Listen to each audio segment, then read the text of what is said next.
சென்னை ஏகாம்பரேஸ்வரர் கோவில். இந்த கோவில் வந்து சவுகார்பேட்டையில் தங்கசாலையில் இருக்குது.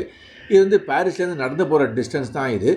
இந்த கோவில் வந்து 1680ஆம் வருஷம் அலங்கநாத பிள்ளை அவர்களால் இந்த கோவில் வந்து கட்டப்பட்டிருக்கு. இது வந்து 1810 இந்த மெட்ராஸோட வரைபடத்தில் வந்து அல்லிங்கல் பக்கோடா அப்படின்னு தான் இந்த கோவில் வந்து குறிப்பிட்டிருக்காலாம்.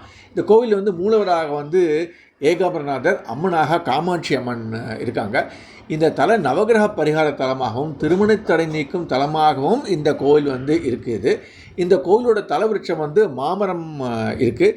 இந்த கோவில் ரொம்ப அழகாக இருக்குது. சாயங்காலத்தில் பூஜை, அந்த மணி அடிக்கும்போது ரொம்ப தெய்வாம்சமாக இருக்குது. எல்லோரும் அவசியம் பார்க்க வேண்டிய கோவில். கோபுரங்கள்லாம் பார்த்துட்டே இருக்கலாம் ஆஸ் யூஷுவல். இந்த சைடு தான் இது வந்து சக்தி பீடம். அந்த அம்மனை பார்க்க வேண்டிய வழி இந்த வழியாகவும் வரலாம், நேராகவும் வரலாம். எல்லோரும் வந்து அவசியமாக சிவனும் அம்பாளையும் அருள் பெற்று செல்ல வேண்டிய வேண்டிக் கொள்கிறேன். எல்லாரும் வருக அவசியம்.